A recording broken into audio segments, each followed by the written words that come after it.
Hey there, and welcome to the Event Crushed podcast. Each week, we'll be chatting about all things wedding industry, entrepreneurship, and how to crush it in life and business. I'm so glad you're here. Now, let's dive into this week's episode.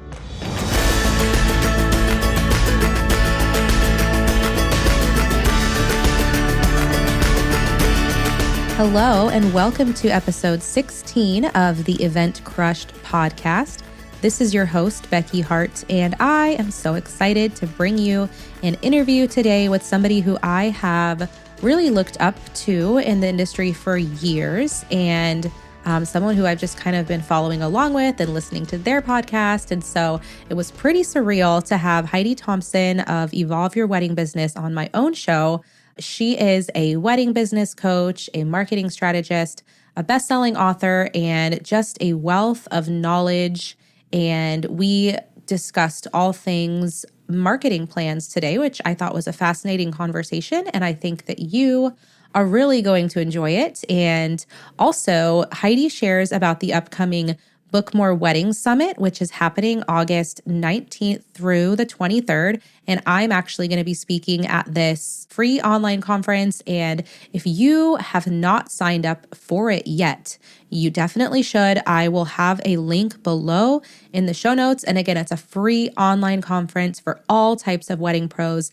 And there's 30 speakers sharing presentations on various topics relating to marketing and networking, which is what I'm speaking on, and growing a business, and ultimately just being able to book more weddings. So definitely click that link below and sign up for that if you haven't already.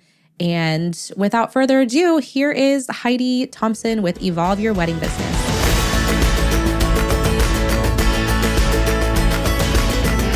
Hi, Heidi. Welcome to the show. I'm super excited to have you here today.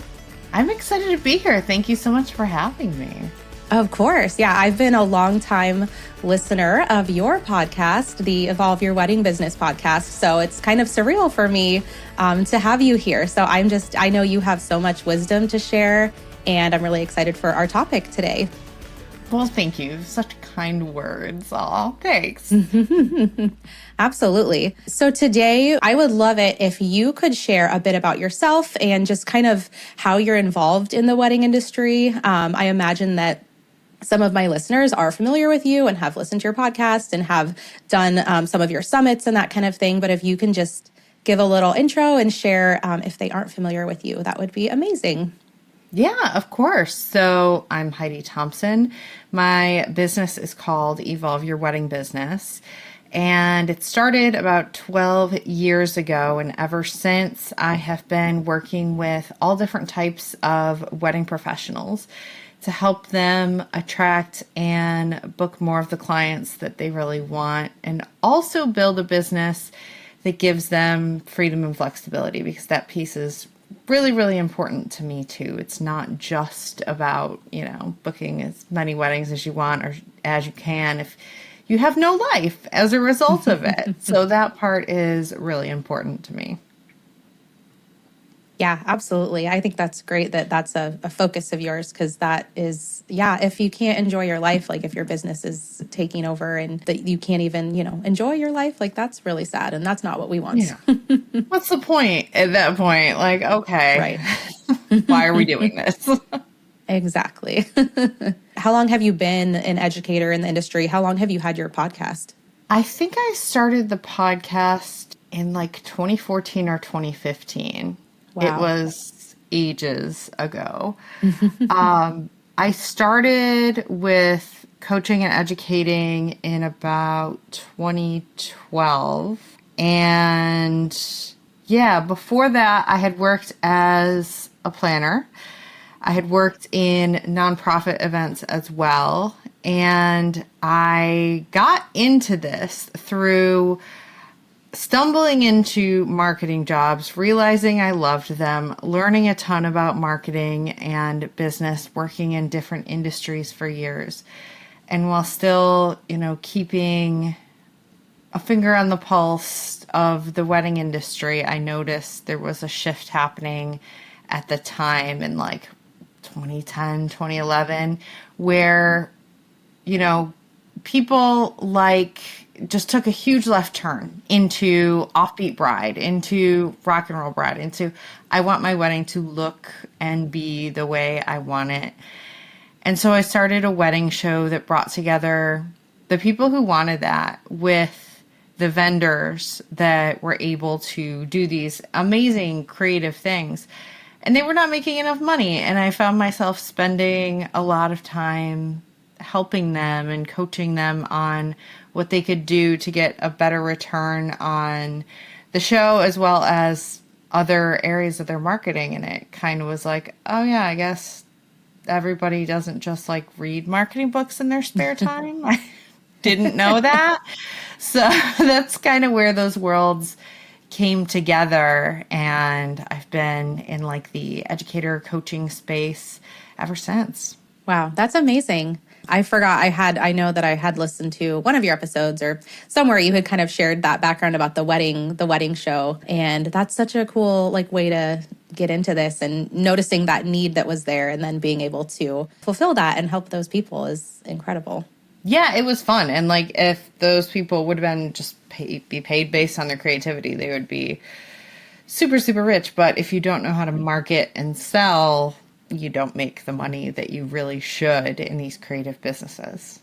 Right, exactly. And speaking of marketing and selling, that's a great segue into what we're going to be talking about today. So, and I'm excited for this topic, which is all things marketing plans, because I haven't really discussed this on my podcast yet. So I think this will be really great information for my listeners, and I'm excited just to hear what you are going to share with us. But can you, for those who maybe aren't super familiar with like what a marketing plan is, could you just kind of define for us, like what do you mean when you say marketing plan?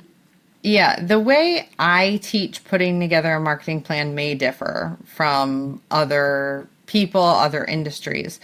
So the way I teach it is we go through a series of making multiple decisions that basically tells you exactly what you need to do in your marketing. So the way I teach it, it's made up of 5 parts. The first being your goal. What are we trying to do here?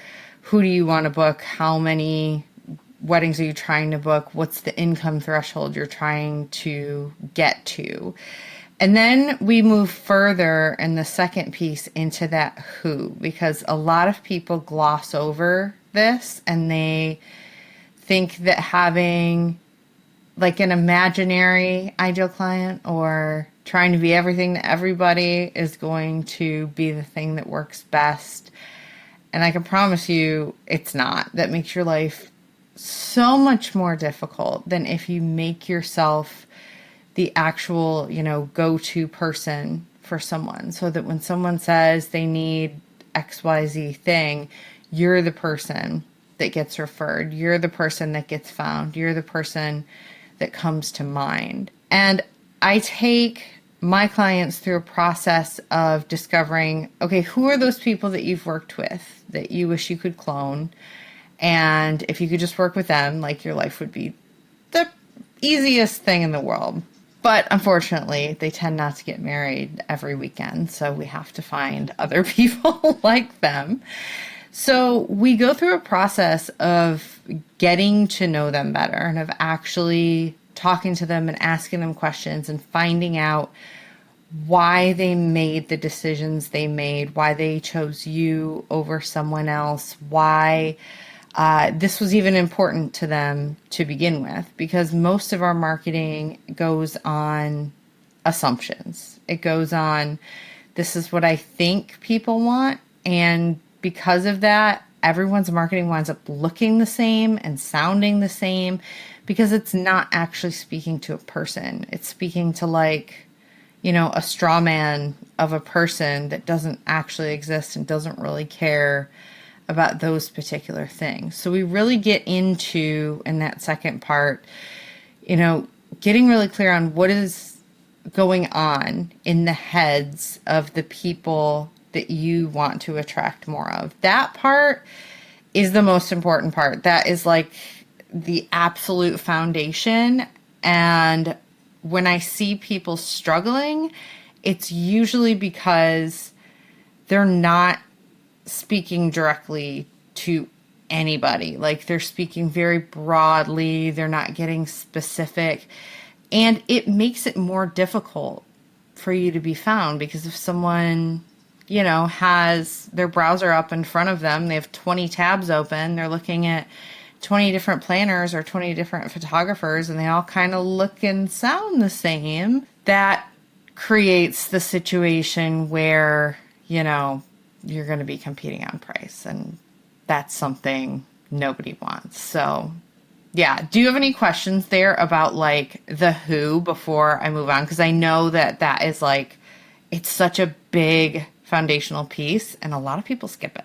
I love that you like just really dig into that. And I love the idea of just thinking about and like cloning, like the idea of cloning your, your best clients is such a great way to go about it. When you take people through this, like, are there any specific exercises that you do, or like, how do you get them to think through who those people are?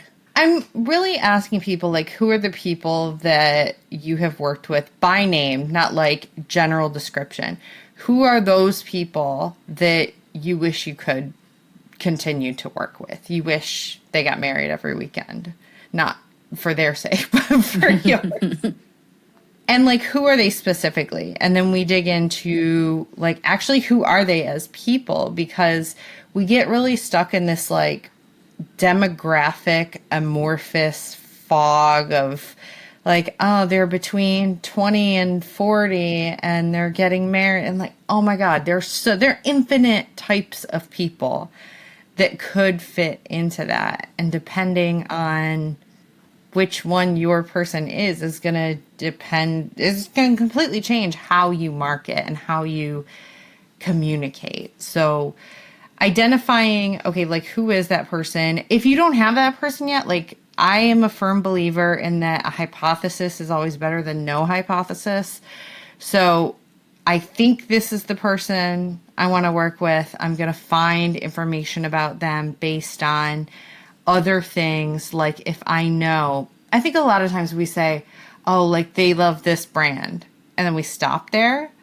But if you actually look at what that brand is doing and how they're marketing and how they're communicating and how they are spending millions of dollars on focus groups, like, you can benefit from that a lot. If you can see, oh, okay, like, my person shops at Whole Foods for these specific reasons, and like, oh, that's interesting. Look at how Whole Foods talks about this in order to get people to spend like $15 on orange juice, So I think identifying is really important, but also actually asking the questions. Like, people will tell you where to find more people just like them.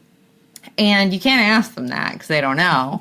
But you can ask them things like, how did you find me, of course, but why did you decide to work with me instead of another photographer, another planner, another floral designer?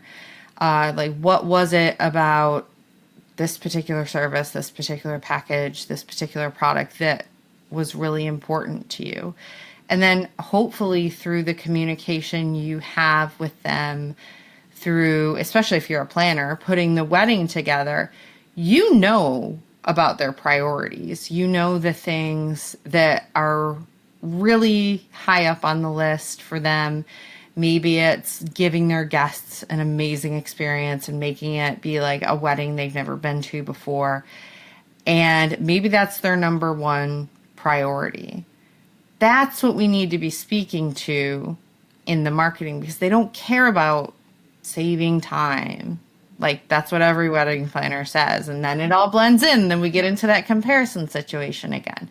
So, yeah, did I answer your question? I went on kind of a tangent there. Yeah, no, that was perfect. No, I loved where you went with that. So I think that's great.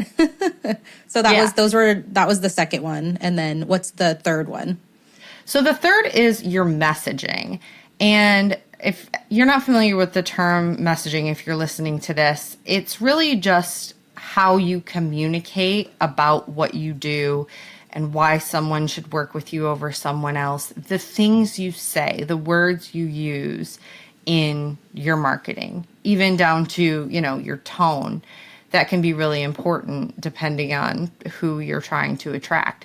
So the cool thing about messaging is you can pull it directly from what you learned from your ideal client. So if they tell you, I didn't really care so much about saving time. I have been to 15 weddings in the last 2 years, and the last thing I wanted was for my guests to walk into the same wedding they've seen a million different times. Use that. Use those words. Create marketing around those words, around those topics that they're telling you that they really care about.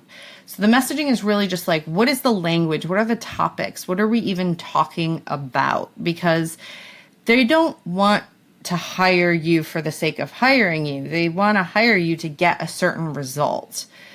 So what is that result that they're looking for? And we need to talk about that result in the marketing, because ultimately that's what they're buying. And it's that old marketing saying of nobody buys a drill, like a 2mm bit drill because they want a 2mm bit drill. I don't even know if that's a thing. They do it because they want to drill a hole. And they want to put that hole in the wall so they can hang up their family portrait they just got. That's what they want. They don't care about the drill. They don't care about the thing they're actually purchasing. They care about what they're getting as a result of that. And that's where messaging takes you, is really thinking about, okay, what do they actually care about? So I can speak to that in the marketing. And then when they see that, they're like, this person gets me. Yeah, absolutely. I when you were talking about that and kind of pulling in ways to showcase a message, I just had this thought, would you recommend kind of going through for a vendor to go through their reviews and pulling out key kind of things that maybe people keep saying over and over, oh, she helped me with this, and then using that in your messaging? I would, but I would also be careful, because the things someone says in a review are going to be different to the answer to a question. They're not going to say, to use that drill example, they're not going to say oh, because of this drill, I was able to hang up this family portrait. They're going to say, it was really easy to use and it got delivered on time, and it's that's not what they really care about. But we can still find a lot of good stuff in our testimonials and reviews, in emails we get from our clients, in notes and recordings of consultations, where those recordings and notes are great because it's in their own words, they are expressing what their priorities are, what they really care about, what they're concerned about, or what they want to avoid. So a lot of us are sitting on a gold mine, and then you can actually just go ask them. Yeah. I love that. Okay, perfect. So number 3 is your messaging. What is number 4? So number 4, I call the how. And this is how it all comes together. This is the part everyone jumps to, but it's also the part that doesn't work unless you have the parts that come before it. And that's why just, randomly posting stuff on Instagram doesn't do anything, because it's not speaking to the right person. It doesn't have the right messaging behind it. So in the how, I take people through, we're going to make all the decisions about the next 90 days in your business. What are the 3 marketing channels or less that you are going to focus on based on what you know already works? Let's make things as easy as possible. Let's do more of what works. And then once we decide what those channels are, and when I say channels, it could be Instagram, it could be networking, it could be referrals, it could be SEO. There are so many different ways to get business. But if we don't decide, okay, these are my things, and then decide, what am I going to do for each of these? Because you might decide, okay, I'm going to market on Instagram. That might be the end of that. well, there's no plan there. Like, what are you doing? What kind of content do you need to create? When do you need to create it by? When's it going on the calendar? You know, if networking is something you want to work on, a lot of us just say that, but like, what are you actually doing? Is it that you are researching different networking events and you're trying to go to, I don't know, at least 2 a month and meet with vendors in your area? Are you going to invite people out for one-on-ones? Like, what are the action steps that you are going to take here? And I like to take people through making all of these decisions when you're in this like CEO mode of thinking, because it becomes infinitely easier to implement it when like boss version of you has already handed you, you know, the to-do list of what you need to do. So we make all of those decisions. What's happening? Where's it happening? What do I need to create for that? What do I need to get scheduled? What do I need help with? You know, maybe there's other people involved, and getting it actually organized and on the calendar so you can take action on it so that you get the results. That's amazing. So much good stuff. And then 5, the last part gets left off a lot. And I think we all probably remember it from like middle school science class, where you have to review your experiment and look at what happened and then make decisions about what you're going to do as a result of that. So at this point, it gives you the opportunity to make your marketing easier and easier and easier the longer that you're in business. Because if you're actually looking at your metrics with the view of, okay, what's working and what's not working, and what am I going to do about each of those? So if I have something that's working, can I amp that up a little bit? Maybe it's like 5% more effort, more strategy, more time, more money you're putting behind it. If something's not working, do I either need to change what I'm doing, run kind of a different experiment, or do I need to stop doing it? Is it just not a fit? Is it not worth your time? And there are a lot of wedding professionals putting a lot of time and effort and energy into things that just do not move the needle for them in their business. And it's like, nobody would care if you quit. You get to do that and just take that time back. So you get to make the decisions there about, okay, I made these decisions about how I was going to market. I did these things. This is what happened. Now I get to decide, am I going to continue doing these things? Am I going to change them? Am I going to stop doing certain things? So that everything you're doing in your marketing is intentional. You're not just randomly doing stuff, and you're weeding, you know, the things that just don't do anything for you and waste your time, which is one of my favorite parts of this, because we all have things that it's like, it's such a hard lift. We work like extra super hard at the things that don't work sometimes in an effort to make them work. And it's like, what if you just put that effort into things that do work? That would be so much easier. Mm-hmm. No kidding. I know. Yes. Oh, I love that you said just like everything being intentional, and that, you know, a lot of us are just kind of out here like just doing all these different things and like putting time into like all kinds of stuff, social media and various avenues that maybe aren't actually moving the needle in any type of way, but we don't really realize it. Like, we think we're supposed to be doing it, so we just keep doing it. But the idea of like, you know, after going through all of this and reviewing and like, okay, what actually, like, where did I actually see progress? Where did I see growth? Where is this actually working for me? And then what's not working for me, and what do I need to change? Like, I think you're right that a lot of people just kind of skip over that, and like they try different things, and then based off of like their own desires, like they might just stop doing it or start new things, but not really taking that extra time to review. So that is a great tip. And it doesn't have to be time consuming. I mean, in my membership, we do this together on every quarter basis. We spend 2 hours together going over a series of questions to review, okay, like to hit pause, what just happened? over the last quarter, and what do I need to change, and what's my plan going forward? And that saves you so much time, because anytime you get that, itch to do the things that are like shiny objects, it's like, I don't have to do that.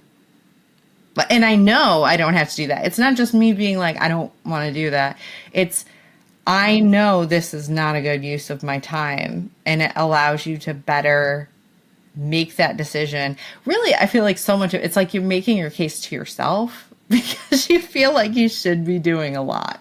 Yeah, absolutely. Oh, I love it. So when you're working with your clients, like you kind of walk them through this 5-step process, which sounds amazing. But if someone's just out there like on their own trying to like put together a marketing plan, I mean, do you have any advice or like any ideas of how somebody could just kind of do that if they're trying to piece it together on their own?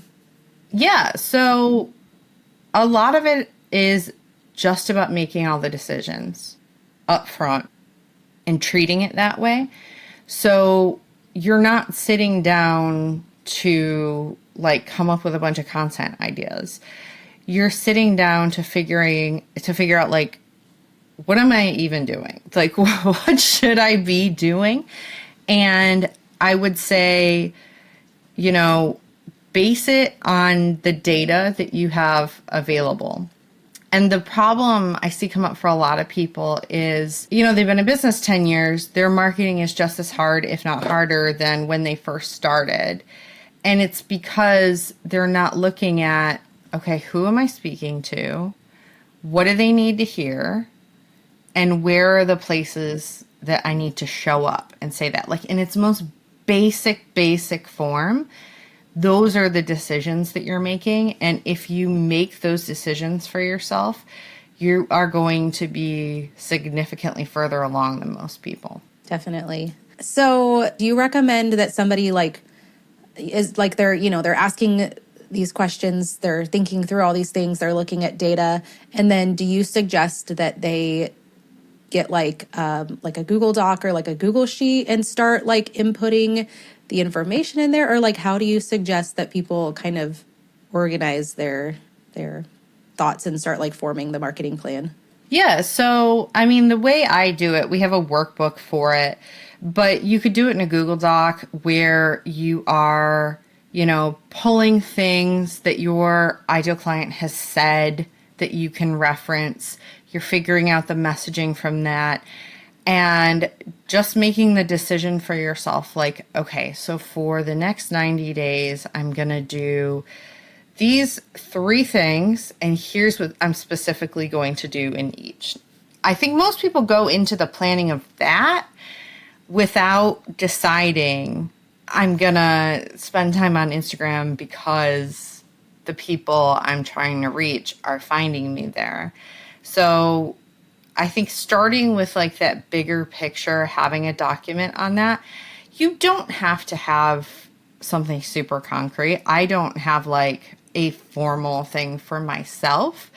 I just have documents where I have spoken to my clients, I have recorded it, I've highlighted certain terms, I've dropped a bunch of those into like a spreadsheet. So when I'm writing, copy for my website, or I'm looking at, okay, what do I need to be talking about? What's the actual messaging here? I can just open that spreadsheet and see, okay, this is what they need and this is how they're saying it.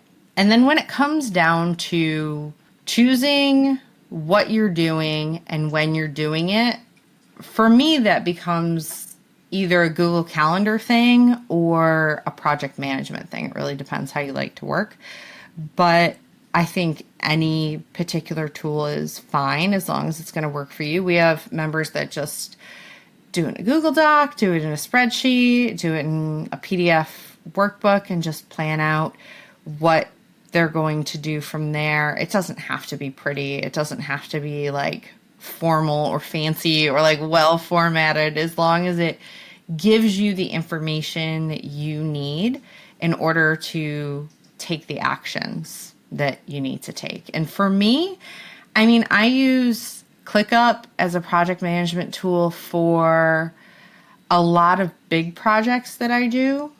But for ongoing stuff, I'm really just in my Google Calendar.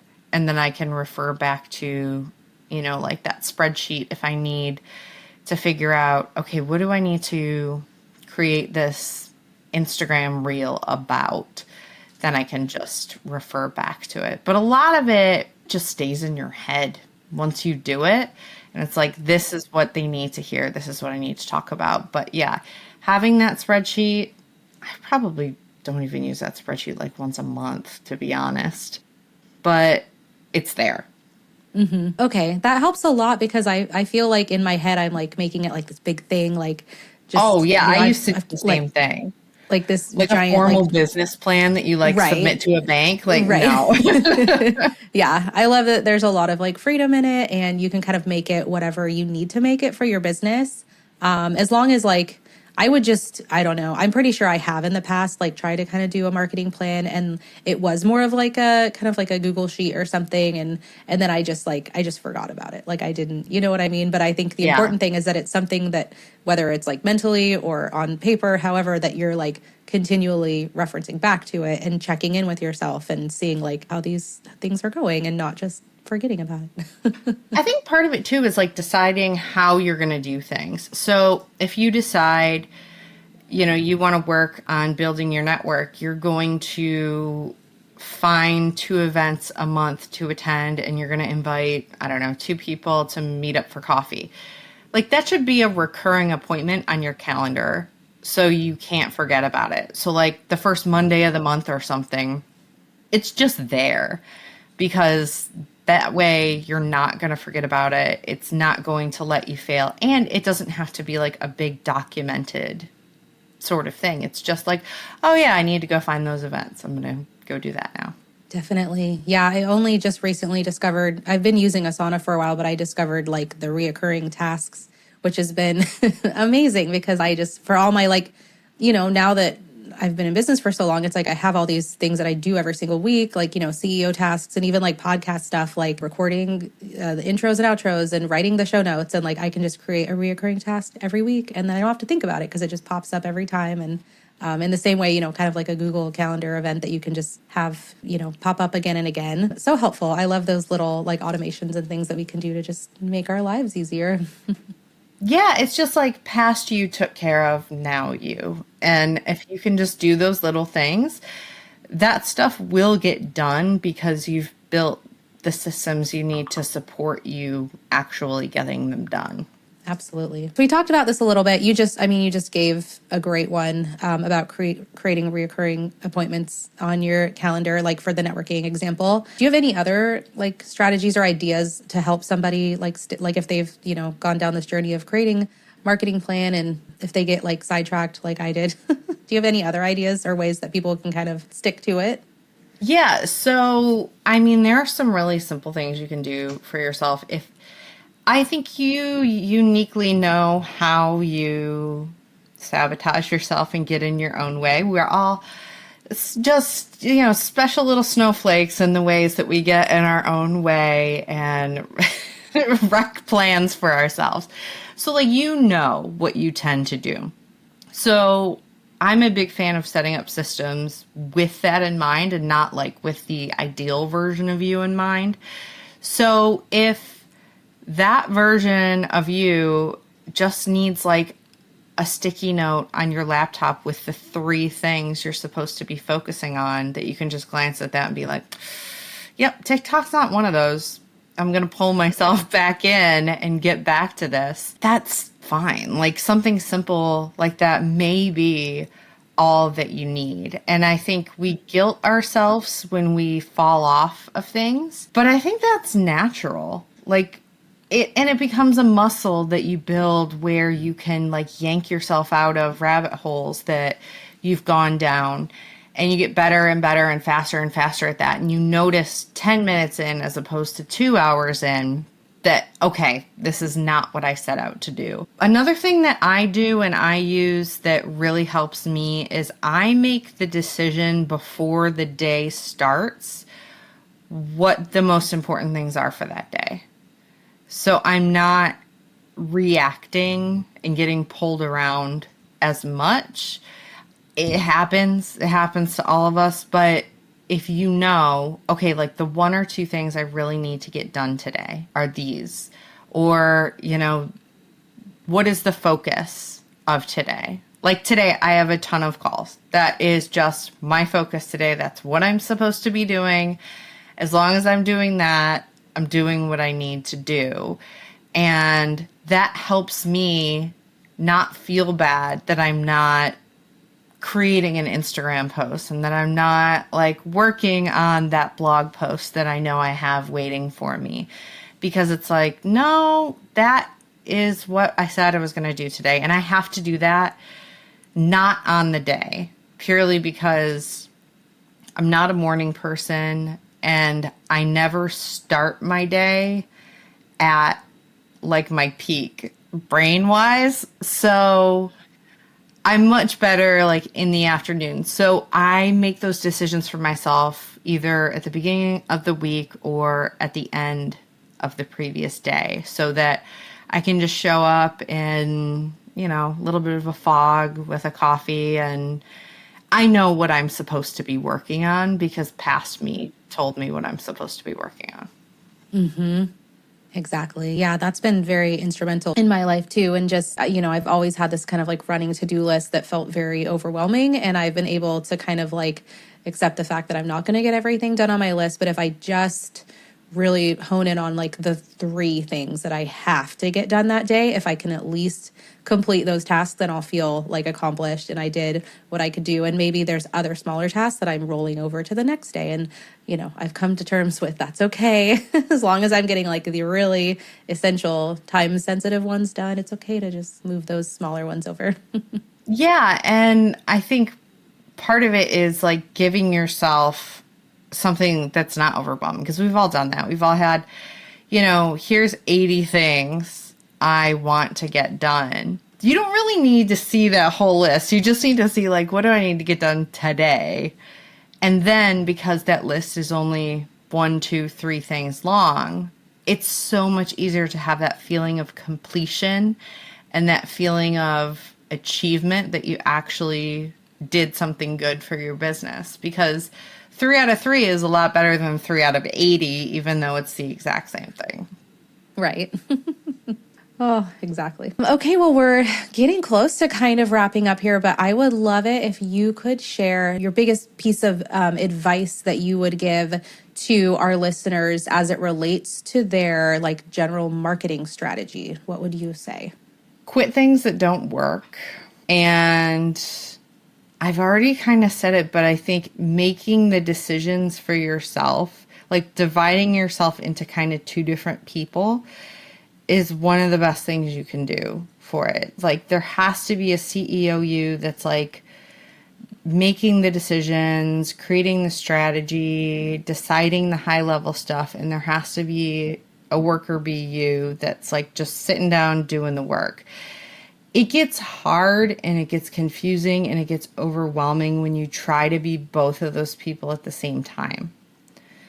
So dividing out space for both of those versions of you to exist will make your marketing so much easier, because when you sit down to actually do whatever it is you've decided that you need to do, you can just do it. Like you don't have to think about it. You can just, like, if you've ever had a job where like something was dictated to you and you really didn't have to think about it and you could just like listen to music, listen to a podcast and do it, you get to go into that mode, which I feel like we all really need sometimes. Like you can't be in like intense thought mode all of the time. So I would say separating out time where you are just the CEO and then time where you are just the worker bee. You're just implementing the things that CEO you made the decisions about. It will make your life, your business, your marketing so much easier, because that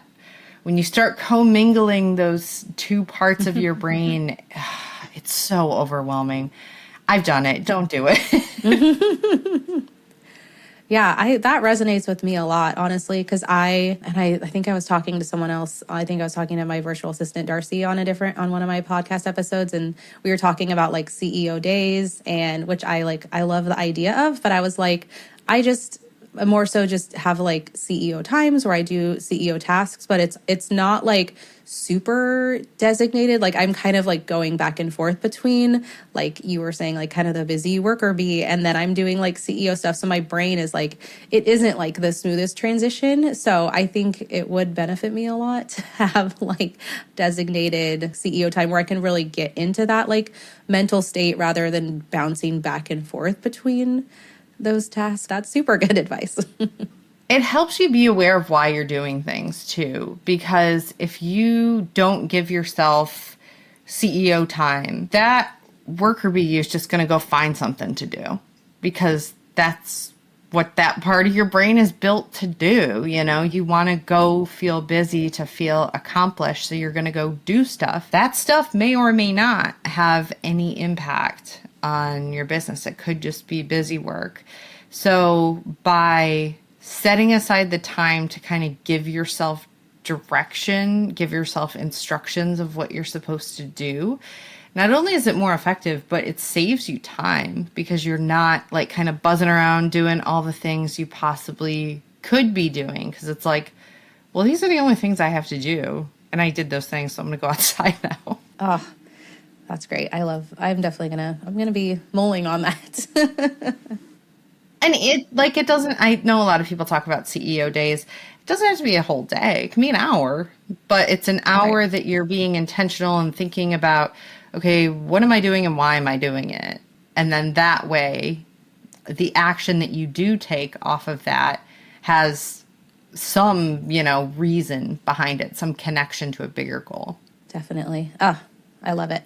So, okay, well, lastly, before we wrap up, you have the Book More Wedding Summit that's coming up August 19th through 23rd. And I would love if you could just share a bit about like, what is this and why should all of my listeners go sign up right now? That would be amazing. Yeah, so Book More Wedding Summit is a free online conference for wedding professionals of all different kinds who want to book more of the clients they really love working with, even when things are a little weird and maybe a little slow for you right now, like they are for many people.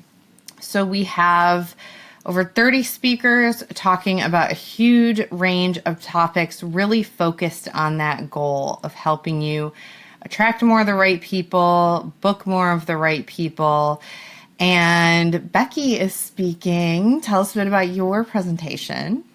Yeah. Oh my gosh. I'm so excited because this topic is something that I am so passionate about and I get really fired up whenever I talk about it. So I'm doing a presentation on networking and kind of like modern networking strategy in today's world, as things have changed a lot, especially since the pandemic. So I'm sharing like very tangible, practical tips and advice and ways that you can come up with a great networking strategy as we are booking for 2025. So earlier you were mentioning having like, and you even mentioned networking and having kind of a plan. And I have like this action plan that will be, just a free download to go along with it. So it's taking what, the viewers will learn in the presentation and then writing down like goals and everything that they want to achieve and just putting it on a paper and having an actual action plan so that they can, make it happen and book more weddings. So yeah, I'm so excited to be a part of it.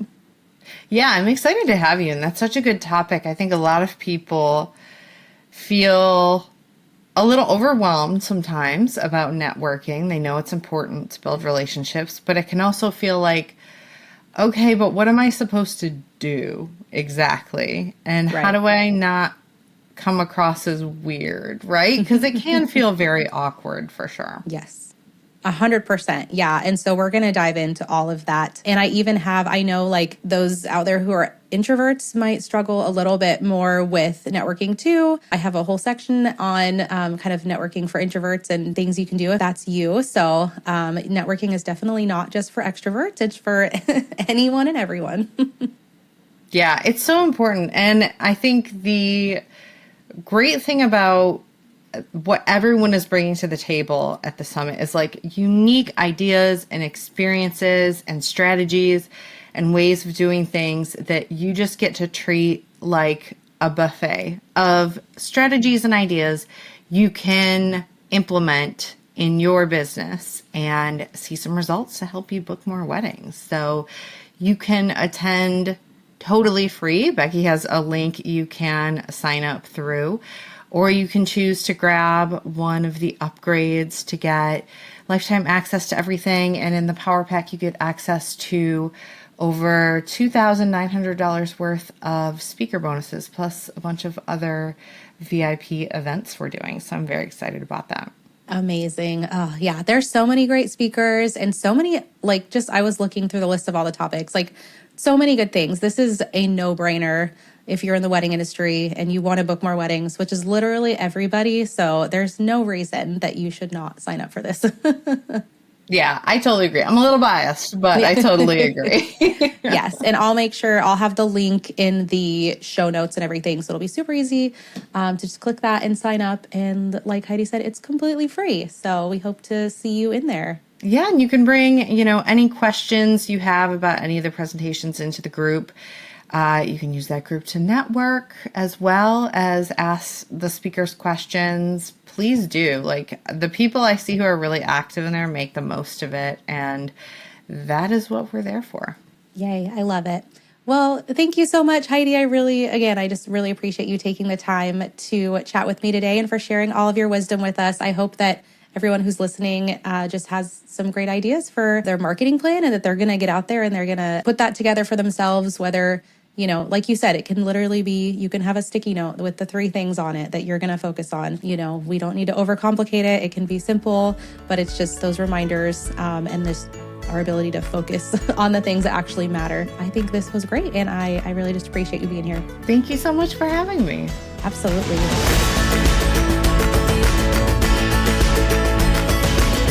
Isn't Heidi great? I learn so much whenever I listen to her, and I always just leave feeling inspired. So if you're not already listening to her podcast, the Evolve Your Wedding Business podcast, head over and subscribe to that as well, because she puts out weekly episodes with amazing content on growing your wedding business. So definitely check her out there. And then again, if you have not already signed up for the free Book More Weddings Summit, click the link below and you will get your free ticket. And again, it's 5 days of amazing presentations by some incredible speakers. And I'm so honored that I was asked to be a part of this. Honestly, it's kind of a dream. So I hope that you'll give a listen to my presentation all about networking and modern networking strategy for wedding pros. So thanks for tuning in to today's episode, and we'll see you back here next week.